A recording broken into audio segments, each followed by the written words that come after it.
ਸਤਿ ਸ਼੍ਰੀ ਅਕਾਲ ਜੀ। ਜੌਨ ਜੋਸਫ ਹੋਰਗਨ BC ਦੇ ਪ੍ਰੀਮੀਅਰ, ਜਿਹੜੇ ਕਿ ਸਭ ਤੋਂ ਜ਼ਿਆਦਾ ਲੰਬਾ ਸਮਾਂ ਪ੍ਰੀਮੀਅਰ ਬਣਨ ਵਾਲੇ ਸਿਆਸਤਦਾਨ ਨੇ ਅਤੇ ਦੂਜੀ ਵੇਰਾ ਵੀ ਪਹਿਲੀ ਵੇਰਾ ਐਸੇ ਸਿਆਸਤਦਾਨ ਨੇ ਜਿਹੜੇ ਕਿ ਦੂਜੀ ਵੇਰਾ NDP ਦੇ ਪ੍ਰੀਮੀਅਰ ਉਹ ਬਣੇ ਨੇ। ਔਰ ਉਹਨਾਂ ਦਾ ਪਿਛੋਕੜ ਵਿਕਟੋਰੀਆ ਨਾਲ ਬਹੁਤਾ ਸਮਾਂ ਵਿਕਟੋਰੀਆ 'ਚ ਗੁਜ਼ਾਰਿਆ, ਬਚਪਨ ਵਿਕਟੋਰੀਆ 'ਚ ਗੁਜ਼ਰਿਆ। 18 ਮਹੀਨੇ ਦੀ ਉਮਰ ਦੇ ਵਿੱਚ ਉਹਨਾਂ ਦੇ ਪਿਤਾ ਜੀ ਦਾ ਸਾਇਆ ਉਹਨਾਂ ਦੇ ਸਿਰ ਤੋਂ ਉੱਠ ਗਿਆ ਸੀ। ਬਹੁਤ ਸੰਘਰਸ਼ ਭਰਿਆ ਜੀਵਨ ਸੀ ਤੇ ਕਿਉਂਕਿ ਹੁਣ ਉਹਨਾਂ ਦੇ ਕੁਝ ਸਿਹਤ ਸੰਬੰਧੀ ਚੈਲੰਜਸ ਦੇ ਮੱਦੇਨਜ਼ਰ ਉਹਨਾਂ ਨੇ ਫੈਸਲਾ ਕੀਤਾ ਹੈ ਕਿ ਉਹ ਸਿਆਸਤ ਤੋਂ ਲਾਂਭੇ ਹੋ ਜਾਣਾ ਚਾਹੁੰਦੇ ਨੇ ਅਤੇ ਲੀਡਰਸ਼ਿਪ ਤੋਂ ਵੀ ਉਹ ਪਾਸੇ ਹਟਣਾ ਚਾਹੁੰਦੇ ਨੇ। ਔਰ ਜਿਵੇਂ ਕਿ ਆਪਾਂ ਜਾਣਦੇ ਹਾਂ ਕਿ ਡੇਵਿਡ ਈਬੀ ਸਾਹਿਬ ਨੂੰ ਅਗਲਾ ਨੇਤਾ ਚੁਣ ਲਿਆ ਗਿਆ ਔਰ ਉਹਨਾਂ ਨੇ ਜਲਦ ਅਗਲੇ ਪ੍ਰੀਮੀਅਰ ਦੀ ਸਹੁੰ ਚੁੱਕਣੀ ਹੈ, ਕਾਰਜਭਾਰ ਸੰਭਾਲਣਾ ਹੈ।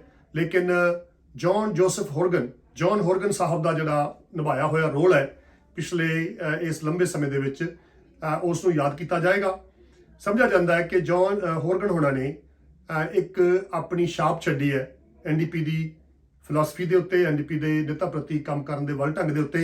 ਜਿਹੜੀ ਉਹ ਸੋ ਕਾਲਡ ਯੂਨੀਅਨ ਦੀ NDP ਹੋਇਆ ਕਰਦੀ ਸੀ ਉਹ ਤੋਂ ਥੋੜਾ ਜਿਹਾ ਹਟ ਕੇ ਅਕਸ ਨੂੰ ਸਵਾਰਿਆ ਹੈਗਾ ਜੌਨ ਹੋਰਗਨ ਹੋਣਾ ਨੇ। ਉਹਨਾਂ ਨੂੰ ਬਹੁਤ ਲੰਬੇ ਅਰਸੇ ਤੱਕ ਯਾਦ ਕੀਤਾ ਜਾਏਗਾ। ਕ੍ਰਿਕਟ ਦੇ ਪ੍ਰੇਮੀ, ਸਪੋਰਟਸ ਦੇ ਪ੍ਰੇਮੀ, 6 ਫੁੱਟ 2 ਇੰਚ ਲੰਬੇ ਜੌਨ ਹੋਰਗਨ ਨਾਲ ਅੱਜ ਗੱਲਬਾਤ ਕਰਾਂਗੇ। ਔਰ ਮੈਂ ਵਾਅਦਾ ਕੀਤਾ ਉਹਨਾਂ ਨਾਲ ਕਿ ਗੱਲਬਾਤ ਥੋੜੀ ਜਿਹੀ ਗੈਰ ਸਿਆਸੀ ਹੋਏਗੀ, ਉਹਨਾਂ ਦੀ ਜ਼ਿੰਦਗੀ ਬਾਰੇ ਅਤੇ ਕੁਝ ਹੋਰ ਐਸੀਆਂ ਗੱਲਾਂ ਜਿਹਨਾਂ ਦਾ ਸੰਬੰਧ ਸਿਆਸਤ ਨਾਲ ਨਹੀਂ ਪਰ ਜ਼ਿੰਦਗੀ ਨਾਲ ਹੈ। ਸਤਿ ਸ਼੍ਰੀ ਅਕਾਲ ਮਿਸਟਰ ਹੋਰਗਨ, ਸਤਿ ਸ਼੍ਰੀ ਅਕਾਲ, welcome to the programme. Jasbir Romana, Dr. Romana, good to be with you again. Sir, thank you for your time. As I mentioned that this is going to be a little bit different interview. I'll try my best. You are a politician, I'm a broadcaster, so I may ask you a political question, but I try not to today because this is going to be a pleasant and very interesting interview. Let's cooperate. Okay, well, I'm happy to answer any questions you have, as I always have when I'm on your program. So you can fire away. Tell me, right from the beginning about your childhood, your Irish background, your parents and the siblings, etc. Well, I was the fourth of 4 children. My father was an Irish immigrant. He came to Canada in the 1930s and married my mother, who was from Toronto. Her parents were English immigrants. And they met during the Second World War in Victoria. My mom was working in communications for the Air Force, and my dad was in the Army protecting the airfield in Victoria, what is now the Victoria Airport. And my father died when I was just a baby, leaving my mom, who was a homemaker at the time, to raise me, my sister, and my 2 older brothers. And it was very challenging, of course. We had brushes with poverty, and in those days, in the early 1960s, there were no significant social programs, so we depended on the charity of others. So particularly around Christmas time, and in the Anglo-Saxon traditions of Christmas hampers, I remember vividly Christmas not being a relatively happy time for us as a family. It was when my dad became sick at that time. So we grew up with hardship. I was the only child in my family to get a university education. I ended up with a master's degree. My brothers, who were much older, worked, one as a firefighter, the other as a warehouseman, both strong trade unionists. And my sister, who was basically left to raise me while my mom went out to find work. So that was how I started. And I'm very fortunate to have the love and support of my family. My mom has now passed away, but as is one of my brothers. But I have a brother and a sister remaining, and they are my fiercest friends and allies. And they won't let anyone talk trash about me. If they hear anyone say anything unkind, they're quick to respond. And my brother is much bigger than me, so people are ill-advised if they say something unkind about my time in politics. Did you feel that void? Your father died. You were only 18 months old. You were too little to feel that loss. But while you were working odd jobs and trying to help your siblings and your mama and trying to save some money for your education as well, did you feel that void in your life? I did, and of course it was filled ably by my 2 brothers. They were 12 and 13 years older than me, but they also had their own families by the time I was a teenager, and I got into quite a bit of trouble as a teen, experiencing alcohol and drugs and just going through puberty, the challenges without having a strong male role model. My mom, of course, was everything to me, and I worked really hard not to disappoint her. That was something that I was instilled in me early on, that I always wanted to make sure that she was happy, because I know how hard she worked to keep a roof over our heads, food on the table, and so on. But when I got into high school, sport was what really transformed me from a kid that was on the wrong side of the tracks to someone who understood the value of working with others for a common outcome. It was lacrosse and basketball and soccer. Hockey was way too expensive for us. Basketball was my mom's favorite because it just required the running shoes on my feet and a gymnasium that was provided by the public school system. But I got involved in sports, and was a basketball coach who kind of saw more in me than I saw in myself, that helped me get back on track. In grade 9, I failed 4 subjects. I was a terrible student. I was on the way to failing out of high school, and basketball and being part of something bigger than myself really rebounded me. And I ended up being the president of the student council at my high school and the captain of the basketball team. And that led on to a university career and then into the premier's office. And none of that would have been predicted, Dr. Romana, when I was 14 years old. In fact, most of the people who knew me when I was 14 would be surprised that I'm still alive, much less having been able to have the honor of being the premier of BC.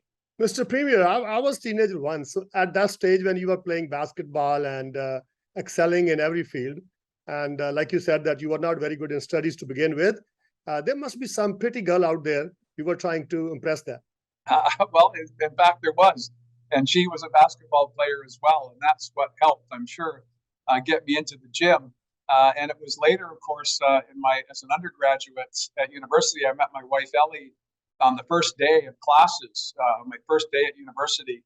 And I was still, I would say, a mediocre student, but she was not. She was in sciences. She was very smart.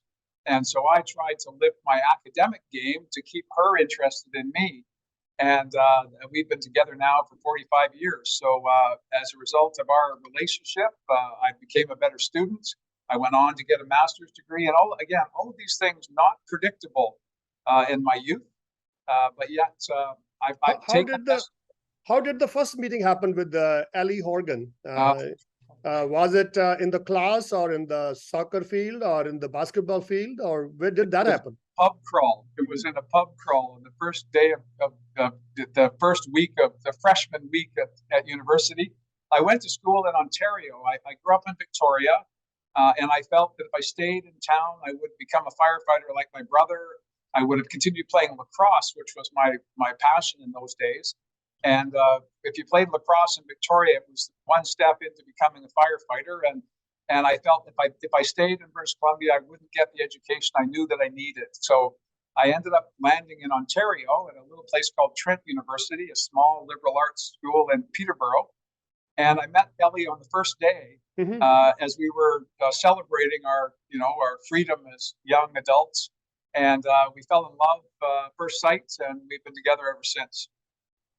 So, like you mentioned that you were working odd jobs to make the ends meet in the pulp industry and in a keg before you left for Sydney and all that. So you could have settled there because you were already making money, and you could have thought that I'm going to make more money by working hard, but you chose to be in the university rather. What was that inspiration? Well, I'll take a step back, Dr. Romana, because one of my early jobs in high school was working in the warehouse for Canada Safeway. My brother was a member of the Retail Wholesale Union, and he was a good family supporting salary. He got me in to work there for 1 week. And so I became a member of the union. I was making more money in that week than I had ever imagined. And I only learned about this after my mom passed away. I asked my brother about it. At the time, he said to me, the union won't allow us to be working together because we're brothers. And I took that at face value and ended up going back to school. But what actually happened is my mom pinned my brother, who was much larger than her, against the wall and said, if that boy's not back in school in September, you're never allowed in this house again. So it was my mom who said to my brother, he is on a track to to get the only education our family has ever had, and you need to help him. And by getting him this job, you're setting him back. So, but I worked in a joiner mill. I worked in a pulp mill. I worked in construction. I was a plasterer's helper for a summer, one of the worst jobs ever, because it was the plaster was either too wet or too dry. It was never good enough. And so I worked hard in those jobs, but it was certainly my calling became history, and because of my passion for how we got here, and getting exposed to university professors who opened up doors to inquiry that I had never imagined. Made me very passionate about constantly learning. Lifelong learning has been my passion since then. So I was looking at your resume, at your life that you were going from these odd jobs you were doing at that time, and then Trent University. I didn't find any political interest up to that point. Then you flew towards Sydney. That's right. The political interest came in Peterborough at Trent. I was working on a paper. I was studying at that time. My first year and a half, 2 years actually. I was focused on psychology, sociology. I was thinking social work would be how I could best help other people. That was, again, something instilled in me by my family. And I was writing a paper, and one of my roommates said, let's go out to the campus and hear Tommy Douglas. And I said, who's Tommy Douglas? I'd never heard of him. And they said, oh, he's a great politician from Saskatchewan. I said, well, what does that matter to me? I got to get this paper done. And he said, well, I'll buy you a beer. And I said, okay. And so I went up to the campus, and I heard Tommy Douglas speak for the first time. And he was so passionate. His voice was so powerful, but the message was even more powerful. And I was captured at that moment, Jasbir. And from that point on, I transferred into history and politics, political science, and I never looked back. It was then, a couple of years after that, I was exposed to Dave Barrett, the great NDP leader here in British Columbia during what was called the Solidarity protests of the early 1980s.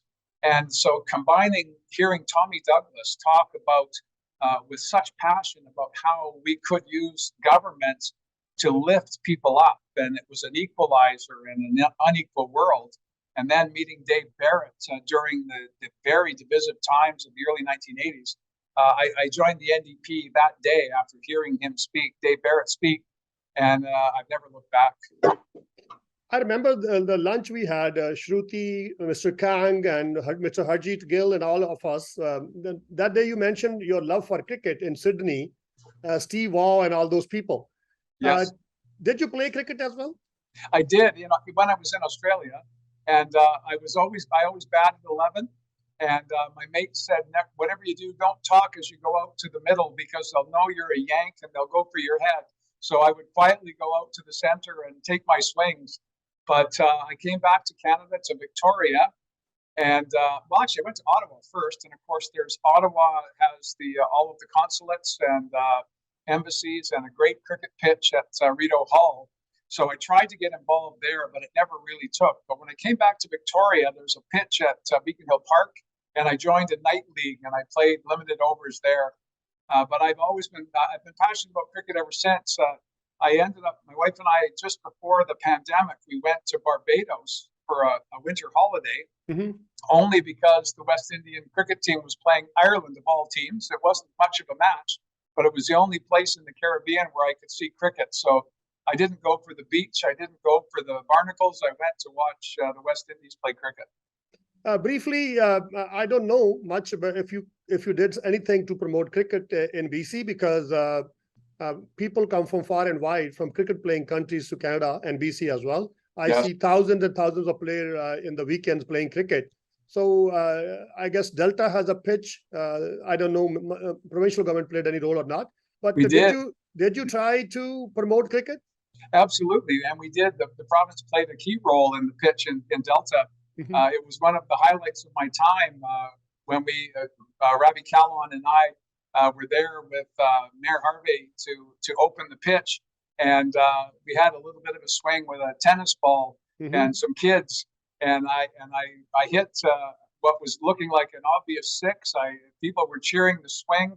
the ball went up and up in the air, and there was a fellow walking his dog along the boundary. He stuck his hand up and caught it, and so everyone was cheering, and then they cheered even louder for the catch On at the the personal, boundary.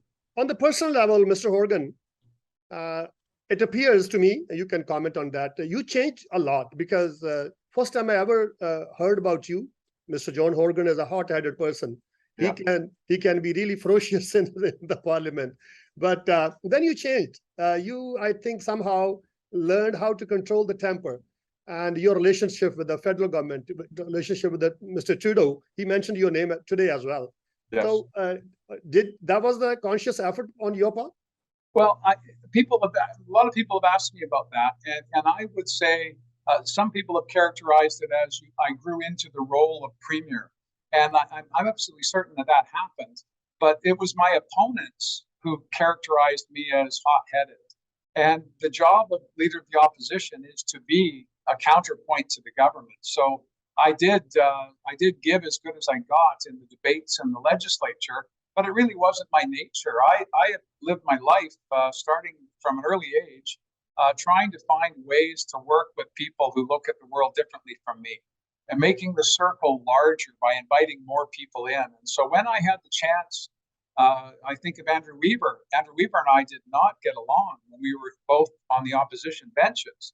But when we had the opportunity to collaborate and form a government, all of a sudden we found that the differences we had were very small and the common values and ground to work with was very great.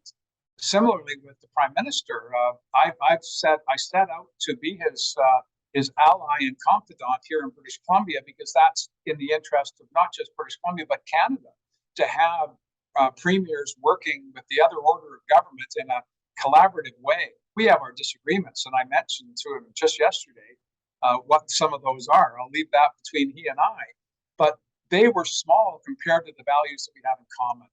And so I would say in response to the question that, yes, I did grow into the job, but it was really a simple transition because it was my true character that I was able to show to the people of British Columbia, not this angry man that the opposition wanted to characterize me, but as instead someone who wanted to lift everyone up as I've been lifted up by people throughout my life.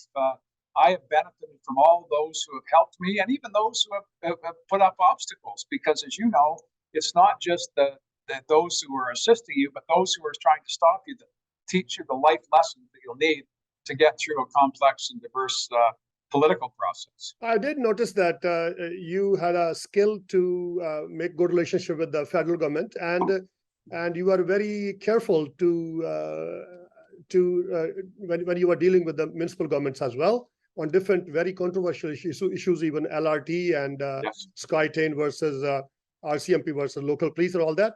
But anyways, like I promised that I won't ask you any political questions, and you are very busy today. Lastly, definitely, being a leader, you have many restrictions that you don't say those things that sometimes come to your mind. I want you to touch that issue, that particular topic that you always wanted to talk to BC people of BC, but you never said those, and conclude the interview. And especially, I want you to comment on the South Asian media as well. Well, firstly, I've tried to speak my mind throughout my life, not just in politics, but before I got into politics, and it served me very well. I certainly, I don't want to be hurtful. I don't want to. I'm not someone who would. I hate bullies, and I'm a big man now. I'm 6'2", 225 pounds. I used to be 265 pounds.